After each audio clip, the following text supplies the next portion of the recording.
সবাইকে স্বাগত জানাচ্ছি ইয়েস্টারডেজ ফোন কলের আজকের এপিসোডে। আজকের বিষয় পূব থেকে পশ্চিম, নতুন চোখের খোঁজ। কথা বলবো নাজমুল আরিফিনের সাথে, লেখক, পিএইচডি গবেষক, ইউনিভার্সিটি অফ আলবার্টা। নাজমুল ভাই, আপনি বারবারই আমাকে বলেছেন, বিশেষ করে আমার মনে পড়ে একদিন আপনি বলছিলেন যে আমাদের এখন সময় হয়েছে পূবের দৃষ্টিতে পশ্চিমকে দেখার। একদম। আপনি বা আমি নিজেকে স্কলার মনে করি বা শুধু রাইটার মনে করি, আমাদের তো আসলে অনেক জায়গায় দায়িত্বও থাকে। এবং আপনি কি আসলে এটাকে দায়িত্বের মতো করে দেখেন, নাকি এটাকে আপনি ইমাজিনেশনের জায়গা থেকে দেখেন? আমি আসলে আলাদাভাবে দায়িত্ব মনে করতে চাই না এটাকে। এখানে যেহেতু পড়াশোনা করতে আসছি, এখানে তো পড়াশোনা করতে নিয়ে আসার তো একটা রাজনীতি আছে এদের। কাছে মনে হয় যে এখানে আমাকে এত টাকা দিয়ে আনলো এরা, এদের লাভটা কি? নিশ্চয়ই তো এদের একটা পলিটিক্স আছে, এদের একটা ইন্টারেস্টের জায়গা আছে। সেই জায়গাটাকে আমি আমাদের যারা আমরা ধরেন, আপনি ঢাকা বিশ্ববিদ্যালয়ে পড়ছেন, আমি ঢাকা বিশ্ববিদ্যালয়ে পড়েছি। এই পড়ার পর ওইখানে কিন্তু এই ট্রেনিংটা এরকম না যে আপনি বিদেশে পড়তে যাবেন, এটা কিন্তু একটা ধরেন কালচারাল গোল মতো একাডেমিক পুরো জগতে। এমন একটা কালচারাল গোল, যে গোলটার জন্য আবার কিছু মিনস আছে ইনস্টিটিউশনাল, একেবারে যে আপনি খুব ভালো করে পড়াশোনা করবেন, খুব ভালো সিজিপিএ করতে হবে, এরপরে আপনার একটা খুবই এমন একটা ক্যারিয়ার থাকতে হবে যে ক্যারিয়ারটাতে আপনার কিছু গবেষণা কাজ থাকতে হবে, এবং তাতে করে আপনি কি করতে পারবেন, আপনার এই যে কালচারাল গোলটা সেট করা যে আপনি পড়তে আসতে পারবেন বিদেশে, এবং খুবই ভালো কিছু করতে পারলে আপনি আইভি লিগ ইউনিভার্সিটি যাইতে পারবেন, অথবা ধরেন নর্থ আমেরিকায় পড়তে আসতে পারবেন।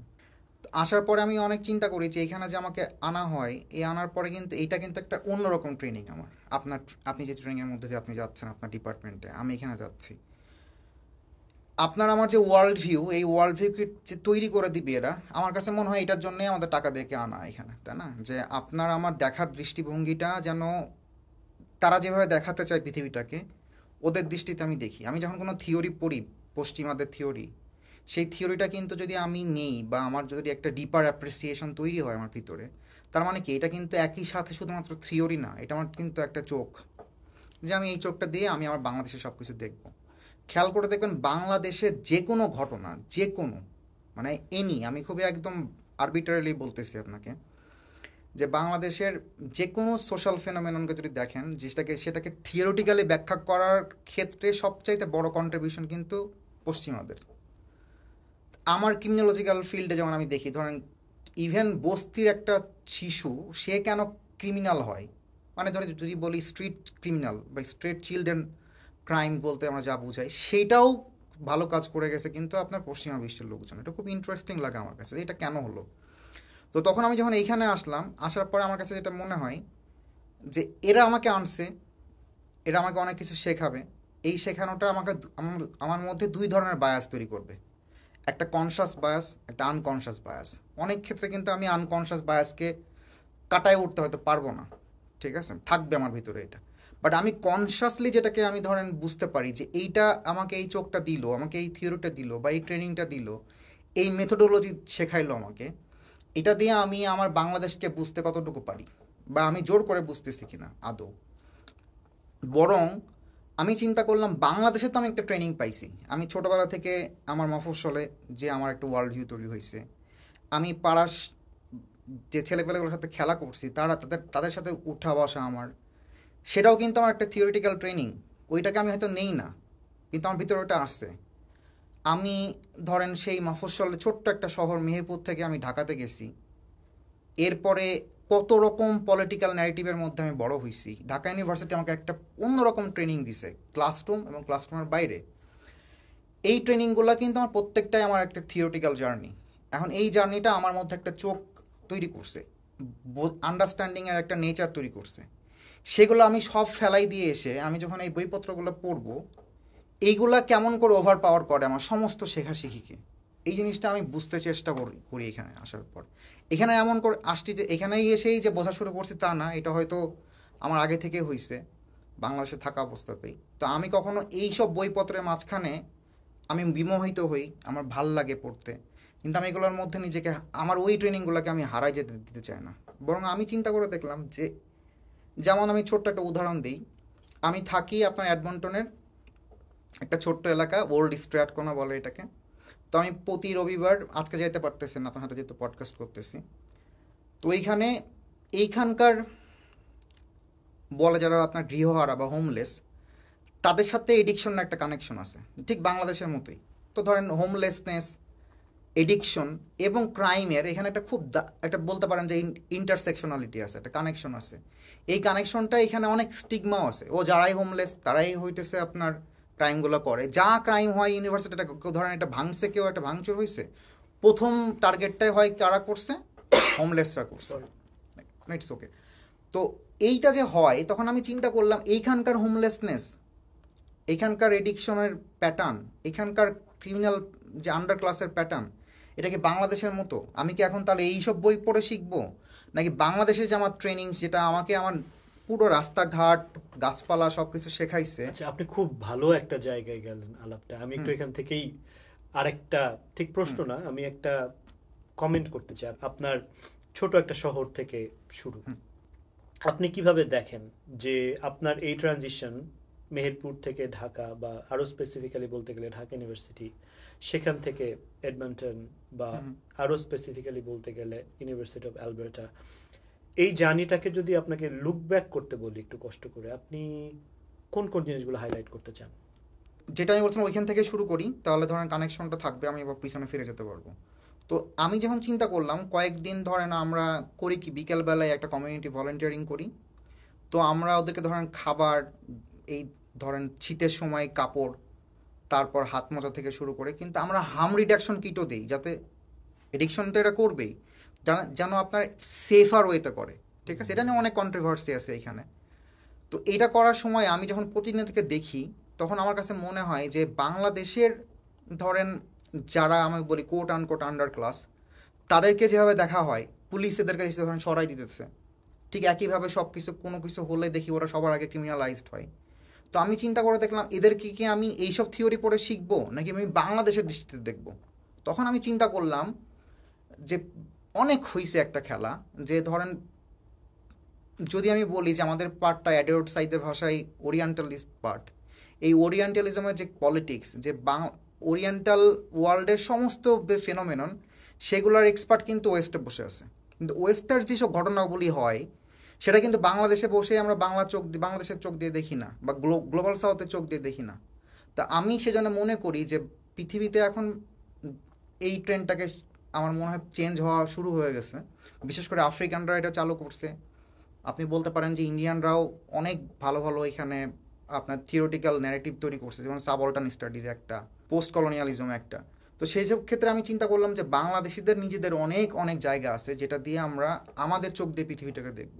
তো আমার সেই জায়গাটাই হচ্ছে মোটামুটি দেখা, যে আমি এমন কোনো কিছু করতে চাই না যে এরা আমাকে এসে টাকা দিয়ে এসে পড়াবে বলে আমি এদের সমস্ত কিছু দিয়ে নিজেকে উজাড় করে দিব, এবং আমার দেশের ঘটনা বলি আমি এদের ন্যারেটিভ দিয়ে ব্যাখ্যা করব। বরং ওয়াই নট, যে আমার ধরেন এইখানে আসার আগ পর্যন্ত আমার 3 দশকের যা বোঝা, 3 দশকের আমার যে দেখা, সেটা তো আমার ভিতরের একটা একটা বোঝাবুঝি তৈরি করছে। সেই বোঝাবুঝি দিয়ে আমি আসলে দেখতে চাই ওয়েস্টকে।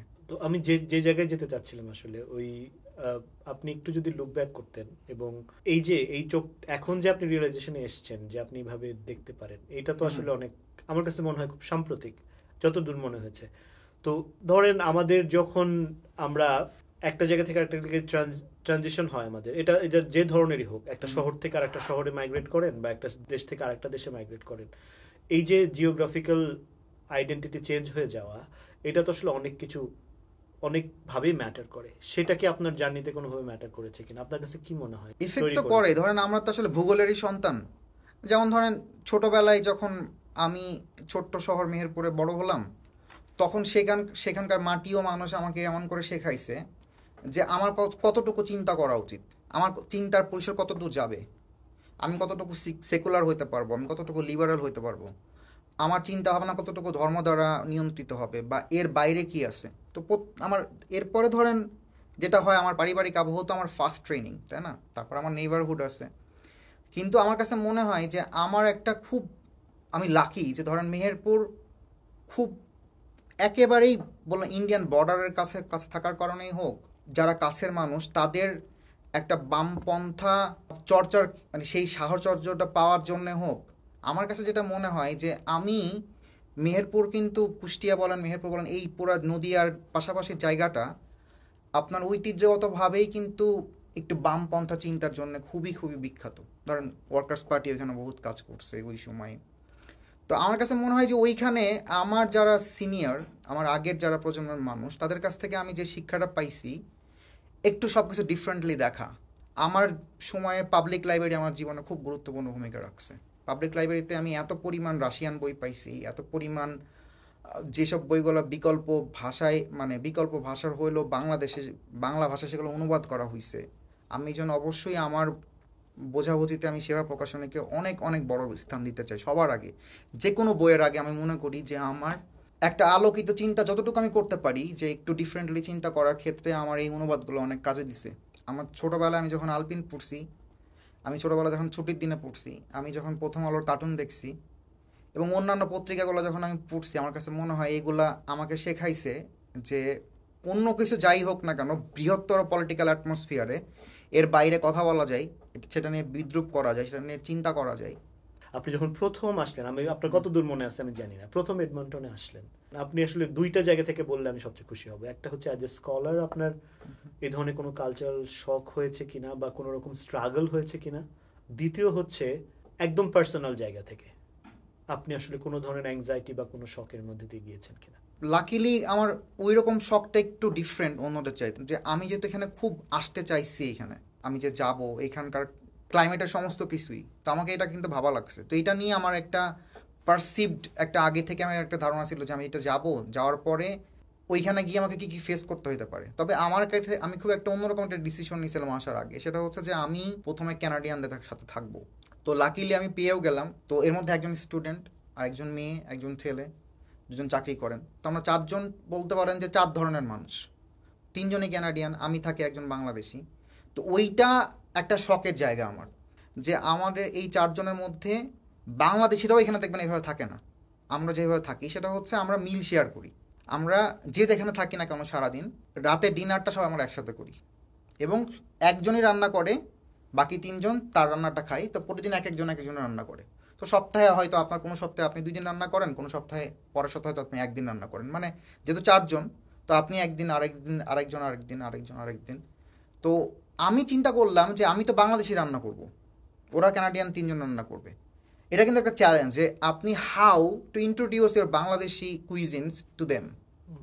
ঠিক আছে, এখন এইটা আমি নিলাম কি এরকম করে যে আমার খুব খারাপ লাগে ভাই একটা কথা, আমি খুব অনেস্টলি বলি, পৃথিবীর যেসব জায়গাতে আমি গেছি ইন্ডিয়ান খাবারের চারিদিকে খুব গ্লোরিফাই ওয়েতে সেল করা হয়। খেয়াল করে দেখেন, বাংলাদেশিরাও এরকম যদি কোনো রেস্টুরেন্ট দেয় সেখানে নাম দিয়ে রাখে ইন্ডিয়ান রেস্টুরেন্ট বা পাকিস্তানি রেস্টুরেন্ট, বাংলাদেশি জিনিসই হয়তো বিক্রি করতেছে, খুব বাংলাদেশে একটা ভালো খাবার। ধরেন কাচ্চির স্টাইলটা হয়তো বাংলাদেশি কিন্তু নাম কিন্তু ইন্ডিয়ান রেস্টুরেন্ট। আমার খারাপ ছিল যে আমি এই চারজন মানুষের কাছ থেকে সুযোগ পাইছি বাংলাদেশি জিনিস ইন্ট্রোডিউস করার, বাংলাদেশি কালচার, বাংলাদেশি হেরিটেজ, আমি সব কিছু তাই করবো। এখানে এসে ছেলেদের উল্টা হয়। আমি ছোট্ট একটা আমার নামের কথা বলি। আমার একটা ডাক নাম আছে, আপনাকে আমি কোনোদিন বলি নাই সেটা। আমার ডাক নাম কিন্তু ফিডেল। তো আমি যেটা বলছিলাম যে আমার ছোটোবেলার যে ট্রেনিং, আমার হয়তো আমার নানা কমিউনিস্ট ছিলেন, আমার নামটা ফিডেল ক্যাস্ট্রো থেকে ফিডেল দেওয়া। এটা নিয়ে আমার বাপের সাথে অনেক ফাইট হয়েছে। আমার নানা নানিদের, বুঝেন তো, নামের তো অনেক ফাইট আছে, নামটা মুসলমান হইতেছে কিনা, এটা হইতেছে কিনা, যাই হোক। তখন একটা এরকম নেগোসিয়েশন হয়েছে, ঠিক আছে ডাক নামটা মোহাম্মদ নাজমুল আরিফিন হবে, ভালো নামটা ফিডেল রাখতেই হবে। এটা একটা ধরনের একটা নেগোসিয়েশন। এখানে এসে আমি কি করতে পারতাম, আমার নামটা ফিডেল, আমি সবার কাছে সেই নামটা বিক্রি করতে পারতাম, ক্যানাডিয়ান বন্ধুদের কাছে, প্রফেসরদের কাছে, দেখো আমার নাম তোমাদের মতো। কোনোদিন করি না, আই নেভার ডিড ইট। কেউ জানা না। তাদের উচ্চারণ করতে সহজ হতো। হ্যাঁ, অনেক কিছু সুবিধা, কিন্তু আমি করি নাই। কারণ কি, তুমি আমাকে নাজমুল নামেই চিনবা, আমি তোমাকে পান্তা ভাতই খাওয়াবো, আমি তোমাকে আমার ইলিশ ভর্তায় খাওয়াবো, ইলিশ মাছই খাওয়াবো, আমি তোমাকে ভাত রান্নায় খাওয়াবো এবং হাত দিয়ে খাইতে হবে তোমাকে। That was my basic idea, যে তোমার তো আমি ক্যানাডিয়ান খাবার। এটা করতে যে আপনার মানে ওই দিক থেকে রেসপন্সটা কেমন ছিল? এটা অনেক লাকিলি বলতে পারেন এটা, কারণ দেখেন এই আমি আসলে এটা টেস্টও করতে চাইছি। টেস্ট ইন এ সেন্স, আমি টেস্ট করার কেউ না, আমি আগেই বলতেছি, কিন্তু আমি তো থাকতেছি একটা ঘরের মধ্যে, তুমি আমাকে বলতেছো তুমি তুমি কানাডিয়ান সোসাইটিতে আসো। কানাডিয়ান এই যে বলতে পারেন যে is a prototype multicultural society, যেটা যার মতো সবাই হইতে চাই। ঠিক আছে, তা আমি তো ঘরে তিনজন কানাডিয়ানের সাথে থাকতেছি, তা আমি কিন্তু তিনজন কিন্তু একেবারে খারাপ স্যাম্পল সাইজও না, যে এই সোসাইটিতে আসলে কি তৈরি করতেছে সেটা বোঝার জন্য, রাইট? তা আমি চিন্তা করলাম যে তিনজন মানুষ, তোমরা প্রতিদিন তিনজন করে কানাডিয়ান খাবার আমাকে খাওয়াইতেছো, আমার জন্য তো এটা চেঞ্জ। আই এম অ্যাডাপ্টিং, যে তুমি যেমনি খাও তেমনি আমি খাইতেছি, তুমি যা খাওয়াইতেছো আমি খাওয়াইতেছি। এখন আমি অন্য কালচার থেকে আসতেছি, আমি কতটা অ্যাকসেপ্টেড আমি বোঝার চেষ্টা করতেছি। অবশ্যই I have to keep in my মাইন্ডে আমি তোমাকে ঝাল দিয়ে পোড়াই ফেলতে পারি না তোমার মুখ, রাইট? বাট এটাও আমাকে মানতে হবে যে তুমি আমার খাবারের সমাহারগুলোতে তোমার কেমন লাগতেছে। তা আমি সেটা করার চেষ্টা করছি প্রথমে। যেমন ধরেন আমি প্রতিদিন ভাত রান্না করতাম, আমি মাছ রান্না করতাম, মাংস রান্না করতাম, আলু ভর্তা করতাম, এবং আমার প্রথম চ্যালেঞ্জ ছিল ওদেরকে হাত দিয়ে কীভাবে খাওয়াবো।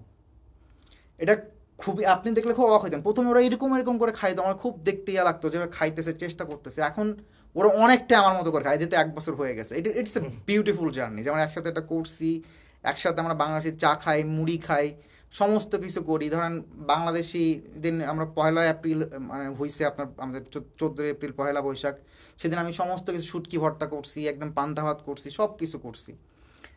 এবং ওরা ধরেন আমি বাংলাদেশ থেকে যখন আসছি ওদের জন্য আমি পাঞ্জাবি নিয়ে আসছি, ওরা পরে ফতুয়া পরে, আড়ঙের জিনিস পরে, এবং খুব ওরা বাংলাদেশে যাইতে চাই। এটা আমার জন্য অনেক পাওয়া।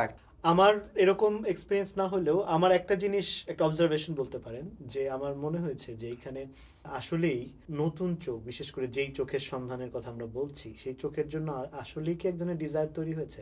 এটা খুব কঠিন প্রশ্ন। আমি আসলে ধরেন ওইভাবে ডিজায়ার হয়েছে কিনা সেটা বলতে পারবো না, তবে এইটুকু বুঝি, ধরেন এই সোসাইটির কর্নার স্টোন কি, ক্যানাডিয়ান সিটিজেন চার্টার, রাইট? এখন ধরেন এই চার্টারটা এমন একটা কনস্টিটিউশন যেইখানে আপনি একটা ওয়ার টন মুসলমান কান্ট্রি থেকে এসে এখানে রিফিউজি ক্লেইম করে আপনি এখানে আপনি এই সোসাইটির পার্ট হচ্ছেন। ধরেন একজন আপনি আফ্রিকা থেকে চলে আসতেছেন, এসে এই সোসাইটির পার্ট হতেছেন। ধরেন আমার মতো পিপল অফ কালার এখানে এসে ধরেন একটা অ্যাকসেপ্টেন্স পাইতেছেন। আপনি যদি আমার ইউনিভার্সিটি দেখেন দেখবেন অনেক ব্ল্যাক স্কলার, রাইট, অনেক এশিয়ান স্কলার আছে। তো আমার কাছে যেটা মনে হয় এই কালচারাল অ্যাসিমিলেশনের একটা ধারণা অবশ্যই এখানে আছে। যেমন আমি আপনাকে ছোট্ট উদাহরণ দিই, আমি যে শহরে আমি থাকি সেই শহরের মেয়র একজন ইন্ডিয়ান, সে একজন বাস ড্রাইভার, ঠিক আছে? তো আমার কাছে এটা সবার আগে মনে হয়েছে, আমি যেহেতু রাজনীতি করতে চাই টুডে অর টুমোরো, আমার কাছে এটা মনে হয়েছে যে যদি কোনোদিন আমি এসে এডমন্টনে রাজনীতি করি, এই রাজনীতি আমাকে কি শেখাইতেছে? প্রথমে there is a place for you. যদি একজন ইন্ডিয়ান এখানে এসে সেকেন্ড জেনারেশন হওয়ার পর বা ফার্স্ট জেনারেশন হয়ে যদি এখানে এসে যদি সে একটা বাস ড্রাইভার থেকে একটা শহরের মেয়র হইতে পারে, তা আমি হইতেই পারি। এবং আমার কাছে যেটা মনে হয়, যেটা আপনি বললেন ডিজায়ার না হোক, এরা অন্য রকম কিছু শুনতে চায়, কারণ এরা তো জানে এই সোসাইটিতে কি হইতেছে। এখন আমি যদি এখানে বসে বাংলাদেশ নিয়ে লিখতে চাই, তাহলে আমি কি করব? সেটা আমার একটা বড় ডিলেমা। ধরেন আমি একটা গল্প লিখলাম, এখন গল্পে কি আমি বাংলাদেশের দারিদ্র্যের ইমেজ আনবো না? আমি কি এইখানে আলাপ করার সময় বাংলাদেশের যে রাজনৈতিক সংকট, ডেমোক্রেসি নিয়ে যে সংকট, সেটার কথা বলতে পারবো না? এইটা আমার একটা বড় প্রশ্ন। এখন বললে এটা কিভাবে বলতে হবে? তো এই ডিলেমাটা নিয়ে একজন স্কলারের, একজন রাইটারের, যে ওয়েস্টে বসে বা ওয়েস্টের রিডারদের জন্য বাংলাদেশ নিয়ে লিখতে চায়, তার কিভাবে এটা ডিল করা উচিত বলে আপনার মনে হয়? এইটার কোনো ধরেন একটা বা দুইটা বা তিনটা মানে রাইট ওয়ে নাই। আমি যেমন ভাবি, ধরেন আমি যখন চিন্তা করি যে বাংলাদেশের কোনো একটা সমস্যা নিয়ে যখন আমি আলাপ করব, সেই সমস্যাটা আমার ইন্টেন্ট হয়তো ধরেন বাংলাদেশের জন্য খুবই দরকারি। এখন সেইটা আমি ধরেন বাংলাদেশকে এই অডিয়েন্সের কাছে আমি ফেলে দিতেছি প্রোডাক্টটা, সেইটার সে আমার কিন্তু ইন্টেন্ট জানে না, রাইট? ইন্টেন্ট কিন্তু আমি কোথাও লিখি না সেটা, যে আমার দেখো আমি এই ইন্টেন্ট থেকে লিখতেছি। এখন যেটা হবে, এইটা লেখার ফলে আমি কোন বাংলাদেশকে এখানে অডিয়েন্সের কাছে দিলাম, ওইটা আমার কাছে একটু মানে চিন্তা থাকা দরকার। আমার কাছে তাই মনে হয়।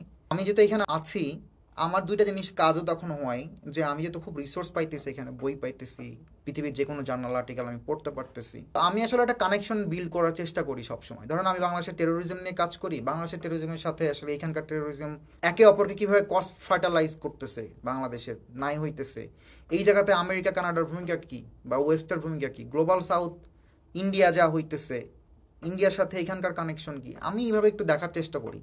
আমার গভর্নমেন্ট শুধু আমার গভর্নমেন্ট না, ইন্টারন্যাশনাল গভর্নমেন্ট, ঠিক আছে? আমার political parties are not playing for only for by the people, for the people, মানে this people is global people. আমার ইন্টেন্টটা, ট্রেনিংটা, খারাপ ট্রেনিং পাই কোত্থেকে জানেন? আমাদের ইউনিভার্সিটি থেকে।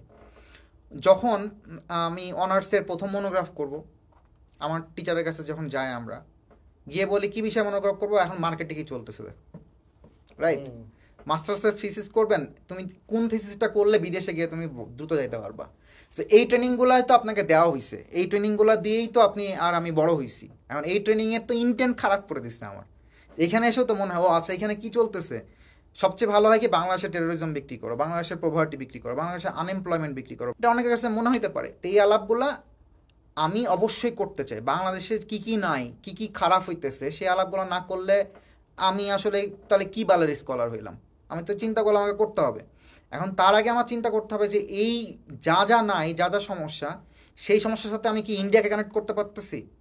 পাশের দেশে কি হইতেছে আমি কি কানেক্ট করতে পারতেছি? যে আমার 71 সালে কি কি জিনিস আমি আমার আমার স্বাধীনতার সময় থেকে তখন থেকে ভুল কি কি হয়ে আসতেছে, আমি কি কানেক্ট করতে পারতেছি যে আমার যতগুলো মিলিটারি শাসক ছিল সেগুলোর সাথে কানেকশন কি, এবং এর সাথে সাথে আপনার ধরেন গ্লোবালাইজেশনের কানেকশনগুলো কি, এখন ইন্টারন্যাশনাল রিলেশনটা কেমন আমাদের বাংলাদেশের সাথে, সেগুলোকে আমার মনে হয় একটু দেখা দরকার। ইন্টারডিসিপ্লিনারি যুগ, আমরা তো এমনি এমনি বলি না, এই জন্যেই বলি যে কোনো ঘটনা আসলে আলাদাভাবে দেখার আর সুযোগ নেই। হ্যাঁ, আরেকটা হচ্ছে যেটা আপনি বললেন, আমার কাছে মনে হয় যখন আমরা এইভাবে বিচ্ছিন্নভাবে দেখি ওইটা আসলে এক ধরনের সিম্পলিফিকেশন, রাইট। এবং কোনো কোনো ক্ষেত্রে ওভার সিম্পলিফিকেশন। ফুকো আমাদের কাছে খুব রেলিভেন্ট, এবং পাওয়ার রিলেশনস, এবং প্রত্যেকটা যে কোনো একটা সিস্টেমের প্রত্যেকটা এলিমেন্টসের মধ্যে পাওয়ার রিলেশন যে কত কমপ্লিকেটেড, কত কমপ্লেক্স, কত লেয়ার্ড, এইটা এইটা তো আসলে কোনোভাবেই আমি জানি না, এখনো ডিনাই করার মতো অবস্থায় আমরা যাই নাই।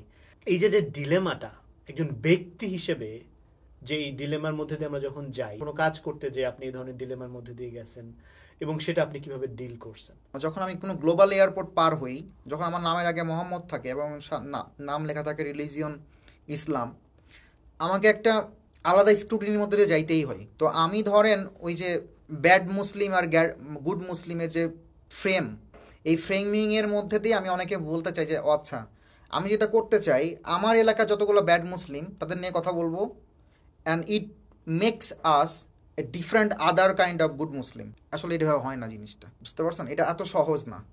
মানে তখন কোনো গায়ে লেখা থাকে না। যখন মাই নেম ইজ খানে যখন শাহরুখ খান বলতেছে my name is Khan I am not a terrorist, এইটা চরম অ্যাপোলজেটিক একটা ব্যাপার, ঠিক আছে? এবং এইটা it creates a culture of suspicion. মানে আমি তো বলতেছি দেখো আমি কিন্তু মুসলমান, কিন্তু আমি টেরোরিস্ট না। আমাকে এই কথা হলো যে আমাকে এটা আলাদাভাবে বলতে হবে কেন? ট্রাম্প আসার পর থেকে এই 2023 পর্যন্ত সারা পৃথিবীতে কিন্তু ফার রাইট যারা টেরোরিস্ট গ্রুপ, তারা কিন্তু পৃথিবীতে একটা আবার নতুনভাবে ইমার্জ করছে। আমি আপনাকে যদি মানে সংখ্যা বলি আপনি তাজ্জব হয়ে যাবেন। ধরেন শুধুমাত্র আমেরিকাতে এই পর্যন্ত প্রায় 566টার বেশি আপনার অ্যাক্টিভ এক্সট্রিম হোয়াইট সুপ্রিমাসিস্ট গ্রুপ আছে। 2009 থেকে 2020 পর্যন্ত 108টা আপনার বলতে পারেন ফ্যাটাল ডেথ হয়েছে এই ফার রাইট এক্সট্রিমিস্টদের টেরোরিস্ট আপনার হামলাতে। এগুলো একটাও কিন্তু আপনার কোনোটাই ধর্মভিত্তিক বা স্বাভাবিকতা জিহাদি টেরোরিজম না। কিন্তু আপনি কয়টা এগুলো দেখতে পান নিউজ পেপারে? শুধুমাত্র ওথ কিপার্স নামে একটা রাইট উইং টেরোরিস্ট গ্রুপ আছে আমেরিকাতে, তাদের সংখ্যা, তাদের অ্যাক্টিভ মেম্বার 35,000। ফার রাইটরা 71% আপনার ফ্যাটাল হামলা করছে 2008 থেকে 17-এর মধ্যে, আর জিহাদিরা করছে মাত্র 27% বা 26%। 71% কিন্তু আপনি বুঝেন। আর পৃথিবীতে কিনা দেখেন এই যে ফিফথ ওয়েভ টেরোরিজম বলি আমরা, যে পঞ্চম ওয়েভ, এইটাতে কিন্তু পুরোটা বদলে গেছে এগুলো। আপনি হাঙ্গেরি বলেন, আপনি ফ্রান্স বলেন, ইংল্যান্ড বলেন, ইভেন কানাডা বলেন, তারপরেও কিন্তু পৃথিবীতে টেরোরিজম বলতে আপনি বুঝবেন কি? মুসলমানদের টেরোরিজম। যেটা নিয়ে আমি এখন ডিল করতেছি আমার লেখালেখিতে মূল জায়গা, যে আপনার পুরা ইন্ডিয়াতে একটাই সমস্যা মুসলমান, কারণ তারা সবাই এক্সট্রিমিস্ট। ব্যাপারটা এরকম যে তারা বেশি বেশি সন্তান পয়দা করতেছে, একটা পুরো একটা ফোবিক একটা ক্যারেক্টারিস্টিক দিয়ে তাদেরকে তৈরি করা। এবং এর পিছনে কিন্তু শুধু তাই না, আপনি এতগুলো উদাহরণ দিলাম, আপনি কিন্তু বাংলাদেশে বসে কোনো নিউজ পান না। এগুলো কি পান? একটা যেটা বললাম, আপনি যারা অডিয়েন্স শুনবে পডকাস্টটা তারা চিন্তা করে দেখবে এত কিছু হইতেছে ইউএসএতে, তো কিছুই জানি না। কিন্তু দেখেন আজকে একটা মুসলমানরা বোমা ফাটাক কোথাও, একজনে যদি মরে পৃথিবীর সবাই জানবে। আমরা একদম শেষের দিকে। এবার যদি আপনার এই একাডেমিয়ার বাইরের লেখালেখি, আমি জানি আপনার সিনেমা এবং সিনেমা রাজনীতি খুব পছন্দের এবং আগ্রহের জায়গা, তো আপনার এমনি কোনো ভবিষ্যৎ কোনো কাজের প্ল্যান সিনেমা বা রাজনীতি নিয়ে? একটা সিনেমার প্রত্যেকটা ফ্রেম বাই ফ্রেম ভিজুয়ালি কতটা স্টানিং, কতখানি সুন্দর, সিনেমাটা শিল্প হিসেবে কত বেশি আপনার বলতে পারেন যে সাকসেসফুল, সে আলাপ দিয়ে একটা গরিব মানুষের কোনো কাজ নেই। যে ইমোশনের পলিটিক্সটা যার যার জন্য সাজানো সিনেমাতে, তার সে কিছু সে আলাপে আপনার এটা পড়ে তার কোনো কাজ নেই।